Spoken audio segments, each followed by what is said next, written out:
에베소서 4장 13절 14절 두 절만 보시죠. 13, 14절. 네, 같이 읽어봅니다. 시작.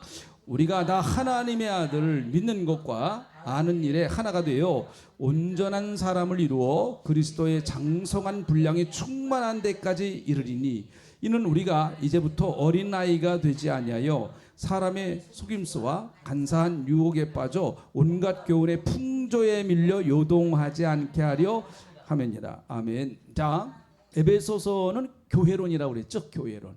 교회는 이 땅에 유일한 희망이다. 성경에는 나오는 얘기는 아니지만 그러나 성경을 전체적으로 풀어서 교회론적인 입장에서 풀어서 말하면 그 성경적인 얘기입니다.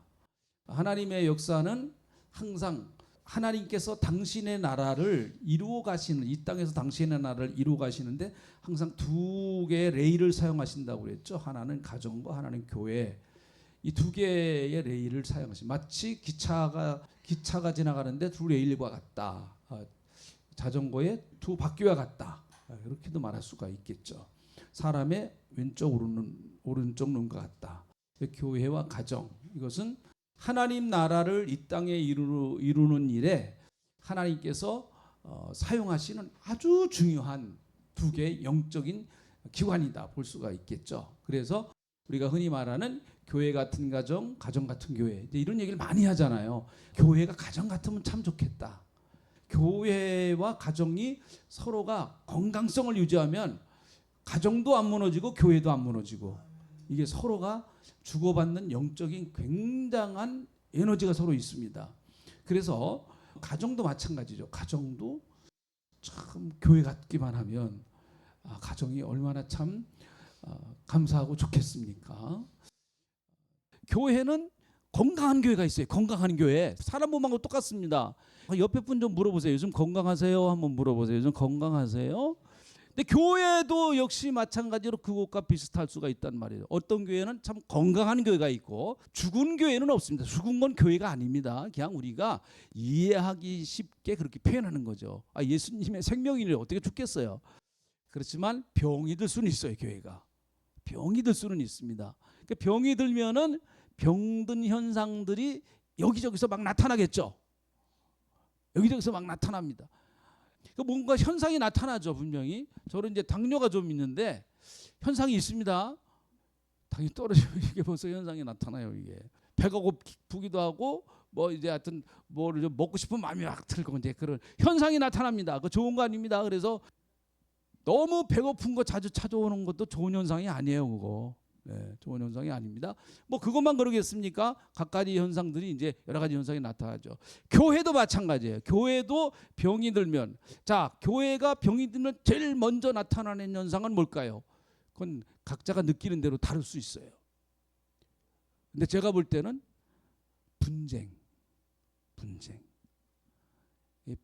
교회를 망치더라고. 보니까 분쟁이 딱 시작되면은 극복하기가 정말 힘들더라고요. 보니까 아무리 그때까지 좋았던 교회도요, 분쟁의 영이 확 들어가서 그냥 확 그게 돌아버리면은 유행병처럼 돌아버리면 하루 순간에 확 무너져 버리더라고요. 교회가 이게 교회가 건강성을 잃어버리면 그렇죠. 건강성을 잃어버리면요, 그 외에 뭐 여러 가지 증상, 은혜가 없어. 은혜가 영감이 없고요. 그렇죠. 교회에 영감이 없어. 설교 들어도 영감이 없고, 또 찬양을 해도 영감이 없고, 기도를 해도 영감이 없고, 그렇죠.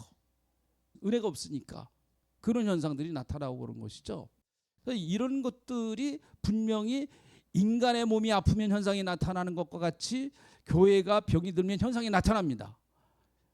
그래서 이런 현상이 나타날 때 우리가 이제 어떻게 해야 되는가, 참 우리 목사도 그렇고 특별히 교회 재직들도요, 그럴 때는 정말 정신을 바짝 차리고 비상상태를 선포하고 적극적으로 대적을 하고 싸워서 어떻게든 바로잡는 수밖에 없어요. 이 비상상태를 선포해야 됩니다. 해서 자, 오늘 이 본문 말씀을 보면 13절에 있는 말씀을 보니까 우리가 다 하나님의 아들을 믿는 것과 아는 일에 하나가 되어 온전한 사람이 이루어 그리스도의 장성한 분량에 충만한 데까지 이르리니, 자, 그리스도의 장성한 분량에 충만한 데까지 이르러야 된다라고 말해요. 이르러야 된다. 그 이유가 뭔가? 14절 다시 읽어보죠. 이것 때문에 그렇습니다. 그리스도의 장성한 분량에 충만한 데까지 이르러야 할 이유가 14절에 나오죠. 읽어봅니다. 시작.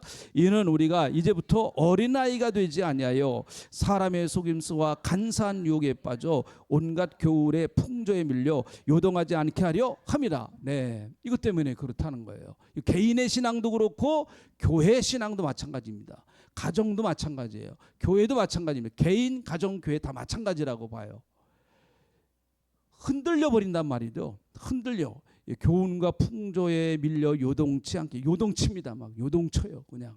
이게 그러면 건강하지 못하다는 거예요. 막 요동치는 거예요. 여러분, 바람은 붑니다. 바람이 안 부는 데가 어디 있어요? 바람은 불어요. 어디서나 바람은 붑니다. 바람의 차이가 있을 뿐이지 어디서나 바람은, 정말 큰 태풍 같은 게 오면은 우리 힘으로 어떻게 할 수는 없는 이제 입장이지만 어쨌든 바람은 불어요. 그런데 바람이 불면 그 나무가 견고하냐 견고하지 않느냐가 이제 표가 나죠. 너무 심하게 불면 바람이 뿌리째 확 날아가 버립니다. 그러나 나무도요, 건강한 나무는요 진짜 뿌리를 깊게 내려서 웬만한 바람 견뎌냅니다. 웬만한 바람 견뎌내요. 바람은 어쨌든 지나가는 거예요. 바람은 지나가는 거예요, 여러분. 그 지나가는 기간을 버텨내야 되는 거예요. 버텨내야 됩니다. 뿌리를 깊게 내리고 버텨내야 되는 거예요. 우리 인생도 마찬가지죠. 버텨내야죠. 바람이 다 불더라고요. 어떤 사람이든지 바람이 다 불더라고요. 이야, 저 사람은 평생 참 그러고 없겠다. 그런데 바람이 불더라고요. 그 사람한테도. 자, 이걸 이겨내려면 13절에 있는 말씀처럼 이게 참 중요해요. 그래서 우리가 다 하나님의 아들을 믿는 것과 아는 일에 하나가 돼요. 그러니까 믿고 아는 것. 이건 순서가 뒤바뀌면 안 됩니다. 알고 믿는 게 아니에요. 기독교의 진리는 알고 믿는 게 아닙니다. 믿고 알아지는 거예요. 물론 우리가 알려고 노력도 하고 열심히 우리가 할 수 있는 것도 해보고 그거 다 해야 돼요. 괜찮아요. 그거 나쁜 거 아니에요. 여러분, 그거 다 우리가 해야 됩니다. 그렇지만 근본적으로 보면 믿어질 때 알아지는 거예요. 보니까 이게 참 영적인 진리라고 하는 것은 참 희한해요. 보니까. 그래서 제가 목회를 하다 보니까, 목사님, 제가 드디어 예수님이 내 구주이신 걸 내가 알았고, 예수님, 나 이제 구원받은 걸 알았습니다. 그렇게 가끔 이제 이렇게 너무 감격스러워서 저한테 얘기하는 분들이 고맙죠. 얼마나 감사해요. 근데 10년은 제 설교 듣고 나서 이제 와갖고 그러니 내가 머리가 아프지. 그 10년 동안 뭐 했냐? 이게 안 믿어지는 거예요. 안 믿어지는 거예요. 그러니까 알 수가 없어요. 그런 사람들이 교회 안에 은근히 많습니다. 뭐 우리 교회도 그럴 수 있어요. 이거는 전체 기독교 안에. 특별히 가정의 평화를 위해서 따라오는 남자분들. 자, 여러분, 믿는 것, 여기서 믿는 것이라고 하는 것은 누구를 믿는 걸 말하는 거예요? 하나님의 아들을 믿는 것, 그죠? 하나님의 아들을 믿는 것. 그리고 뒷부분에 와서는 그분이, 하나님의 아들은 결국은 누구예요? 그리스도. 그렇죠? 네, 하나님의 아들을 믿는 것, 그리스도를 믿는 것.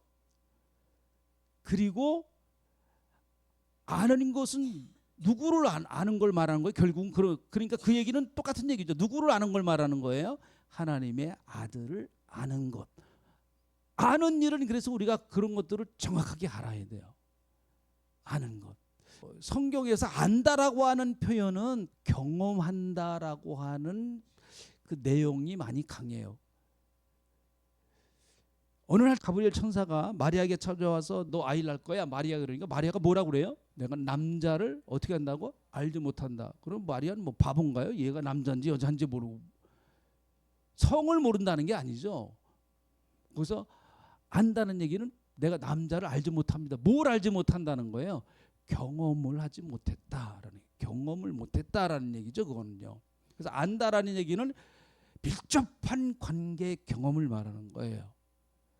물론 이 단계까지 가기는 또 지식적인 것도 다 포함되어 있는 겁니다. 지식적으로 모르는 깊은 경험, 이거 쉽지 않습니다. 이거요. 하나님 말씀을 경험을 통해서 주님을 더 깊이 알아가는 거죠. 하나님의 말씀을 전제로 해놓고 그렇잖아요. 하나님을 성경적으로 경험되어서 예수님을 성경적으로 경험되어 가면서 알아가는 거예요. 그러면서 믿음이 열리고 믿음이 열리니까 더 깊이 알아가게 되고 나중에 결국은 아는 것과 믿는 것이 서로 상호작용을 이루어야 됩니다. 머리는 깡통이요, 가슴은 뜨거워요. 이러면 어떻게 됩니까? 그러면 우리 기독교적인 표현으로 말하면은 이단으로 넘어가기 상당히 쉽습니다. 신비주의라든지 이런 쪽으로 넘어가기 쉬워요. 여기가 깡통이신 분들은 여긴 뜨거운데 여긴 깡통이야. 그럼 여기를 좀 채워야죠. 근데 가슴은 냉가슴이야. 여기는 찼어. 그러면 또 어떻게 될까요? 바리새적인 모습이 나타나. 너희가 때문에 그러지? 막 이게 이러면서 이제 막 그런다고요. 여기가 뜨거우면 될 수 있으면 은혜로 덮어주거든요. 아유 그래. 그래서 은혜 덮어주고 같이 가자 우리. 너하고는 같이 못 가. 하면서 이러지 않고 같이 가자 우리 먼저 그러거든요. 그러니까 아는 것과 믿는 것은 대단히 참 이게 서로 상호작용을 하면서 신앙의 균형을 맞춰주는 아주 중요한 그 기둥이라고 볼 수가 있겠죠. 그래서 이 두 가지가 하나가 돼서 온전한 사람을 이룬다고 했는데 여기서 온전한 사람이라고 하는 것은 성숙한 사람을 말합니다. 여기 온전한이라는 말이 헬라어로 텔레이온이라는 말인데 이 말은 완전하다라고 하는 의미보다는 성숙하다고 하는 의미가 강해요. 이거 우리가 보면 저 사람 성숙하구나 그거 알 수 있잖아요. 여러분 대학 나왔다고 해서 성숙한 거 아니에요. 뭐 외국 가서 박사학위 받고 왔다고 해서 성숙한 것도 아닙니다, 여러분. 그거하고 성숙한 거는 달라요. 초등학교만 나왔어도 얼마든지 성숙할 수 있습니다. 인격적으로. 얼마든지 성숙할 수가 있어요. 신앙적으로도 마찬가지라고 볼 수가 있겠죠. 온전한 사람이 되어 그리스도의 장성한 분량에 충만한 데까지 이른다. 장성한 분량. 이 장성한 분량이 어디까지일까? 장성한 분량이 충만한 데까지 이른다고 했으니까 이 땅에서는 이것이 다 완성이 될 수는 없다고 봐요. 자, 1장으로 한번 가보죠. 에베소 1장. 하나님은 교회를 통해서 이것을 하고 싶은 거예요. 그리스도의 장성한 분량에 충만한 데 이르기까지를 원하시는 거예요. 자, 1장 23절 같이 읽어봅니다. 교회는 그의 몸이니 만물 안에서 만물을 충만하게 하시는 자의 충만함이니라. 이게 참 뭐 말이 좀 복잡하죠. 교회는 그의 몸이니. 자, 여기서 그는 누굴 말합니까? 네, 그리스도니 만물 안에서 만물을 충만하게 하시는 이의 충만함이라. 만물 안에서 만물을 충만하게 하시는 이는 또 누구예요? 말씀을 잘 보면서 한번 생각을 해보세요. 교회는 그의 몸이니 만물 안에서 만물을 충만하게 하시는 이의 충만함이니라. 여기서 만물 안에서 만물을 충만하게 하시는 이는 창조주하는 하나님을 말하죠. 하나님의 충만함이신 충만. 그래서 하나님은 교회의 지체를 통해서 당신의 충만함을 나타내시기를 원하시는 거예요. 왜 그런가 하면 교회의 지체가 곧 그리스도의 몸이니까. 하나님의 충만하심을 교회를 통해서 나타내기를 원하시는 거예요. 그러니까 하나님이 진짜로 정말 교회가 어려움 당하면 하나님이 아마 금식하실 거예요. 금식. 하나님이 마음이 아프셔서 그러지 않겠습니까?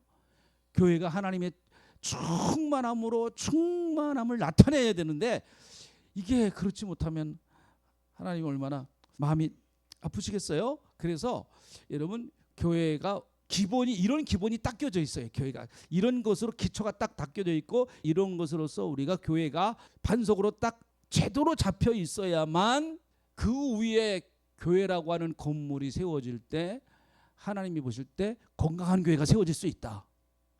건강한 교회가. 그래서 숫자도 중요해요. 그거 중요한 거 아닙니다. 그러나 우선순위로 따져보면 이게 더 중요한 거예요. 사실은요. 우선순위로 따져보면 이걸 해나가면서 잃어버린 영혼을 구원해서 같이 지체를 만들고 지체가 이렇게 확장이 돼야 됩니다. 그래야 그 지체가 건강하고 또 그 지체가 쉼 있는 지체가 될 수가 있는 거죠. 애들이 그러잖아요. 요즘은 애들의 체격은 좋아졌는데 뭐는 나빠졌다고요? 체력은 나빠졌대요. 어떻게들 잘 먹는지 그냥 막 애들이 막 먹어가지고 그냥 막 키도 크고 뭐 그런데 옛날보다 훨씬 건강하죠. 근데 체력은 이게 헉헉거린다는 거죠. 커지긴 커졌는데. 예? 교회도 마찬가지죠. 우리나라가 얼마나 하나님의 축복을 받아서 이렇게 교회 한국 교회가 이렇게 참 등치가 커지고 그렇습니까? 근데 그것 못지않게 감사한 일이죠. 그것 못지않게 영적인 체력도 강해져야죠. 영적인 체력, 우리 신앙도 마찬가지예요. 영적인 체력도 강해져야 돼요. 신앙 경력이 뭐 20년, 30년, 40년 막 됐고 뭐 교회에서 그냥 훈장도 많이 받고 뭐 이 직분 훈장 있잖아요. 뭐 머리도 발끝까지 직분 훈장 여기저기 그 북한의 그 장군들 나와서 다는 거면 뭐 이렇게 많이 달아갖고 나오더라. 여기 아주 그냥 그 훈장을 달았는데 그 옷 무겁지도 않은가 봐. 여기 쫙 달고 그냥 탁 나와가지고. 우리가 마치 그 모습 겉모습이 그래서 그냥 그 등치만 커졌다 그러면은 그건 우리가 좀 새롭게 우리 체력을 키워야죠. 영적 체력을 키우자. 영적 체력을 건강하게 키우자. 할렐루야. 네, 키워야 됩니다. 그래서 우리가 운동도 하고 잘 먹고 교제도 하고 하면서 키워야 되겠죠. 그래서 유혹이 많습니다. 자, 그 14절에 있는 말씀 조금만 더 맞추죠. 14절. 이는 우리가 이제부터 어린아이가 되지 아니하여 사람의 속임수, 이거 사람의 속임수, 간사한 유혹 빠지지 않고 온갖 교훈의 풍조에 밀려 유동치 않게 하려 합니다. 이렇게 말합니다. 유혹되지 아니하고 속임수와 간사한 유혹에 빠지지 않고, 이게 유혹에 빠지지 말아야 됩니다. 그리고 온갖 교훈과 풍조, 이건 온갖 교훈과 풍조는 앞에 거는 어떻게 보면 영적인 거라고 볼 수 있어요. 영적인 그 어떤 유혹. 여기서 교훈과 풍조 이런 것들은 세상적인 그 풍조 사상 있잖아요. 세상적인 풍조 사상 그런 거에 그냥 확확 쓸려나가고 막 그냥 뭐 이런 것들 우리가 이런 것 참 이런 것에 쓸려나가서 여러분 밀려서 요동치지 말아야 된단 말이에요. 이런 것들에 쓸려서.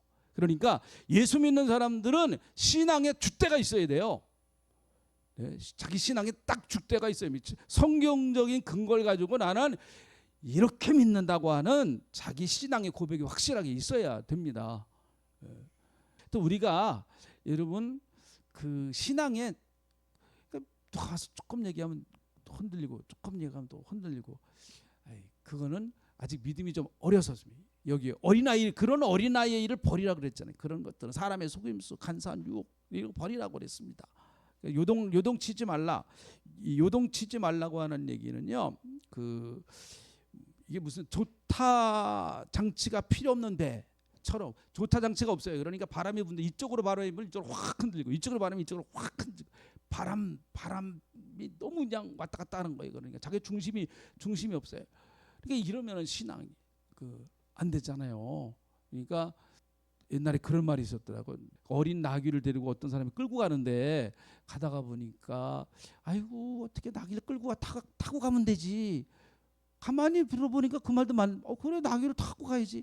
나귀를 타고 가다가 보니까 또 어떤 사람 하니까 사람 되게 못됐네. 저렇게 나귀가 어린 나귀인데 저기서 어떻게 타고 가나. 또 그 얘기를 들으니까 이거 내려야 되나 이것도 가다가 또 내렸대요. 가다가 보니까 이 사람들하고 뭐 내려라 타라.